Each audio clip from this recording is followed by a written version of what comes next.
Hello viewers.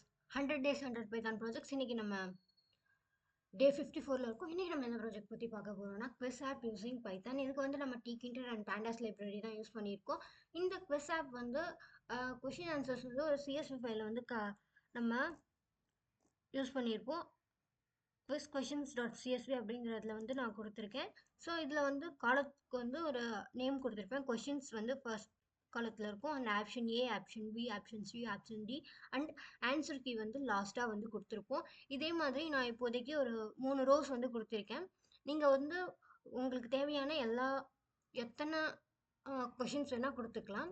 இப்போதைக்கு நான் 3 row கொடுத்துருக்கேன். நெக்ஸ்ட் இந்த ப்ரோக்ராம் வந்து ரன் பண்ணிக்கிறேன். இது வந்து tkinter GUI. இதில் வந்து நம்ம கொஷின்ஸ்க்கான ஆப்ஷன்ஸ் வந்து கிளிக் பண்ண முடியும். நம்மளோட மார்க் வந்து வியூ பண்ணிக்க முடியும். ஸோ நான் அந்த குவிஸ் ஆப்பில் கொடுத்துருந்த மாதிரி what is the capital of the France அப்படின்ற மாதிரி இருக்குது. அந்த மாதிரி எல்லா கொஷின்ஸும் அழகாக இங்கே வந்து கொஷின் இதாகுது. அதே மாதிரி செக் பாக்ஸ் வந்து இங்கே க்ரியேட் ஆகுது. நான் வந்து பாரிஸ் சூஸ் பண்ணிக்கிறேன். நெக்ஸ்ட் கொடுத்துக்கலாம். அதே மாதிரி ரெட் பிளானட் அப்படின்றது கேட்குது. நான் மார்க்ஸ் கொடுத்துக்கிறேன். நான் தான் கொஷின் ரெடி பண்ணேங்கிறதுனால எனக்கு எல்லா ஆன்சரும் தெரியும். நெக்ஸ்ட் தேர்ட் கொஷினுக்கு ஆன்சர் பண்ணிக்கிறேன். So quiz completed your score வந்து அப்படின்னு கொடுத்து எத்தனை கொஷின்ஸ் இருக்குது, நம்ம எத்தனை கரெக்டாக ஆன்சர் பண்ணோம் அப்படிங்கிறத கொடுத்துரும். ஓகே கொடுத்துக்கலாம். இந்த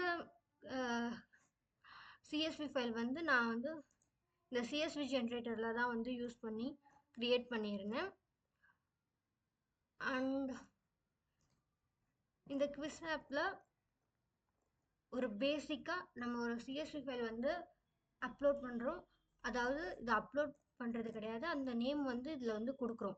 இந்த மாதிரி இந்த CSV ஃபைலை ரீட் பண்ணி அதில் இருக்க கொஷின்ஸ் அண்ட் ஆன்சர்ஸ் வந்து இந்த மாதிரி tkinterல இருக்க ஒரு லேபிள், ஒரு அதே மாதிரி செக் பாக்ஸ், அந்த மாதிரி ஆப்ஷன்ஸ் வச்சு ரெடி பண்ணிக்கிறோம். அதே மாதிரி நம்ம கிளிக் பண்ண அந்த ஆன்சரும் நம்ம கொடுத்துருக்க ஆன்சர் கீழே இருக்க ஆன்சரும் ஒரே மாதிரி இருந்தால் அதை வந்து நம்ம என்ன பண்ணுறோன்னா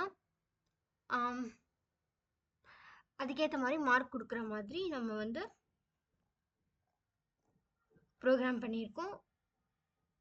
இந்த ப்ராஜெக்ட் உங்களுக்கு பிடிச்சிருக்கோன்னு நினைக்கிறேன். தேங்க்ஸ் ஃபார் வாட்சிங். பை.